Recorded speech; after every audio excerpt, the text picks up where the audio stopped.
Hello everyone, welcome back to my channel Shreyasi lifestyle. আজকে আমাদের ছেলে নাফেরা দেশে চলে গেছে, সেটা 4 দিন হয়ে গেল। দেখতে দেখতে রাত পোহালেই 2 দিন, দেখতে দেখতে 4 দিন হয়ে গেল। দেখতে দেখতে 1 মাস 1 বছর হয়ে যাবে এবং দাদু আমাদের ছেড়ে চলে গেছে। কিন্তু দাদুর যে না থাকার যে কষ্টটা, সেটা আমার এখন বুঝতে পারছি। না, আমি ছোটোবেলায় আমার ঠাকুরদাকে কোনো তো দেখিনি, তবে দাদুকেই দেখেছি।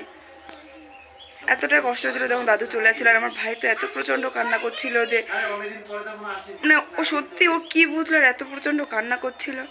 যাই হোক, দাদু মানে মেয়ের বাড়িতে কাজ হবে, 4 দিনে যে চতুর্থী বলে সেটা কাজ হবে। তার জন্য দাদুর জন্য ছোটোখাটো আয়োজন করা হয়েছে। ওই জন্য তো 2-4 জন খাওয়ানো হবে। এখন বৌদি সকালবেলা এই সবজি কেটে দিচ্ছে। আর বাবা বাড়ির থেকে দাদাভাইটা এসছে এখন মামুনিকে শাড়ি ঠাড়ি দেওয়ার জন্য, মানে বাপের বাড়ির থেকে যেটা আসে বলে। আর মামুনি এখন ওঠো কেটে ফ্রেশ হয়ে যাবে, মানে গাড়িতে যে ওষুধটা এখন কাটিয়ে নেবে, তবে রাত দিয়ে বসবে আমার মামুনি। তাহলে দেখতে থাকো, সবই তোমাদেরকে দেখাতে থাকবো। এভাবেই আমার পাশে থাকবো। এই যে আমার দাদুর ছবি, হঠাৎ করে দাদু এইভাবে যে আমাদের ছেড়ে চলে যাবে এটা বুঝতেই পারলাম না, কখন কীভাবে কী হয়ে গেল। আর বাবা সব স্টিক দিয়ে মালা ঠালা দিয়ে সাজিয়ে দিচ্ছিল। আর এই যে বৌদিমণি, মামুনি, পিসি সব কী সব কাজ করছিল আর বসেছিল। বৌদিমণি জেঠুমনিও বসেছিল আর সব কুচি টুচি দিচ্ছিল। তারপর উনি কাজে বসবে। এখন মামুনি দাদুর কাজে বসে পড়েছে। এই যে মামুনি বসে পড়েছে, ব্রাহ্মণের মন্ত্র বলছে, তাই বলছে। আর সবাই এখন বসে আছে। এই যে এখন সব দাদাভাইরা সব খেতে বসে পড়েছে। দাদাভাইরা পাড়ার লোক সব একসাথে এখন খেতে বসে পড়েছে। দিদিভাইরা বসেছে, দিদিভাইদের মেয়েরা এখানে বসেছে, আর একটা দিদিভাই বসেছে। তারপর পিসিমণিরা এখন চলে যাচ্ছে। এরকম বন্ধুরা, মামুনি গিফট পেয়েছে। এইখানে সব গিফটগুলো রাখা আছে। এর মধ্যে সব সুতির শাড়ি, আর এগুলো জামদানি সামথিং সব কিছু আছে। এখানে 2টো চাদর পেয়েছে। আর এই যে সব করে নাইটি আছে, নাইটিও পেয়েছে কতগুলো। সব করে খুবই দরকারি জিনিস, খুবই ভালো হয়েছে। সব করে গিফটই খুবই সুন্দর হয়েছে। তোমাদের কি কি ভালো লেগেছে আমাকে অবশ্যই কমেন্টে বলবে। কালকে তোমাদের গিফটগুলো দেখালাম, তারপর ব্লগটা কন্টিনিউ করতে পারি। এতটা কষ্ট হয়ে গেছিলো সারাদিন, বুঝতে পারছি আর অনুষ্ঠান বাড়িতে কেমন ধকল যায়। আর আজকেও দেখো আমার চোখ মনে হচ্ছে কি কোথা থেকে এসছি, মানে ভীষণই বাজে অবস্থা চোখ মুখে। তাও ঠিকঠাক আছে যদিও বা।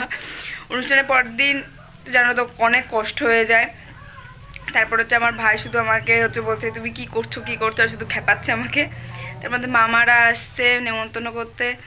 মেয়েদের তো 4 দিনে কাজ হয়, ছেলেদের তো জানো 13 দিনে কাজ করতে হয়। তাই মামারা আজকে এসছে একটু নেমন্তন্ন করতে। আর এখানে এসে ফল টল কিছু খাবে। আর আমার তো 4 মামা এখানে তো সবাই আসতে পারবে না। তা মামুনি ওখানে গিয়ে সব ভুজি কিছু বলে ওগুলো করবে। আর মামা এখন এসে মনে হয় শুধু ফল টলগুলো খাবে, নেমন্তন্ন করে যাবে। অনেক জায়গায় নেমন্তন্ন করবে। তারপর আমাদের বাড়ি আসবে। এখন একটু পরে মনে হয় মামারা ঢুকে যাবে। মামারা ঢুকলে তোমাদের সাথে আবার কথা হচ্ছে। আর এই যে মামা একটু বাইরে গেছে। দেখলেই বন্ধুরা, মামি কীভাবে মাথা নিচু করে বসে রয়েছে, মন খারাপ তো। আর মামা আর মামুনি গেছে একটু নেমন্তন্ন করতে ওইদিকে। আচ্ছা, সঙ্গে সঙ্গে ওদের ফল টল কেটে দিয়েছি। আর মামি বলে না, সবারই প্রচণ্ড মন খারাপ। দাদু হঠাৎ করে এমনভাবে আমাদের ছেড়ে চলে গেল না, যতই বয়স হয়েছে জানি, তাও সেটার জন্য মন মানছে না। আর নাতিদের কাছে যে দাদু দিদা কী জিনিস, মানে আমাদের বেশি শরীর খারাপ হল বাবা মার থেকে যেন ওদের বেশি কষ্ট হয়েছে। ওরা কখন ঠিক হবে, ওদের কীরকম আছে। আর বিশেষ করে আমি বুঝতে পারছি, কারণ আমার ঠাম্মি দাদুকে আমরা অনেক আগে হারিয়েছি। ও যতই হোক মামার বাড়িতে দাদু দিদা আছে, কিন্তু আমার তো সেটাও হারিয়ে গেল। দাদুর ভালোবাসাটা তো আমি আরও হারিয়ে ফেললাম। সত্যি দাদু দিদা চলে এলে এত কষ্ট হচ্ছে। আর আমার ভাই প্রচণ্ড পরিমাণে কান্না করছিল আমার দাদু যখন মারা গেছে। ও বলছে যে কী হয়ে গেল, মানে ও দাদু যখন শুনেছে বলছে দাদু কোথায় মা, তো কী হলো দাদুর এটা। ও কী বুঝলাম না সত্যি, নিজে আমি বুঝতে পারলাম যে দাদু ও কী বুঝে কান্নাটা করলো। আর এই যে মামার ছেলে, ওকে এখন ভাত খাইয়ে দেবো। এই যে আলু সিদ্ধ ভাত টাত করেছি, ওর জন্য ঘি দিয়ে মাখিয়ে দিয়েছি, ওটা এখন খাইয়ে দেবো ওকে। বন্ধুরা, ব্লগটা অনেকটা বড় হয়ে যাচ্ছে। আমার এরকম ব্লগের জন্য আমার চ্যানেলটা সাবস্ক্রাইব করে বেল আইকনটা প্রেস করে রাখবে, যাতে আমার ভিডিও নোটিফিকেশন সবার আগে তোমাদের কাছে পৌঁছে যায়। আর এরপরে কী হলো সেটা অবশ্যই দেখবে।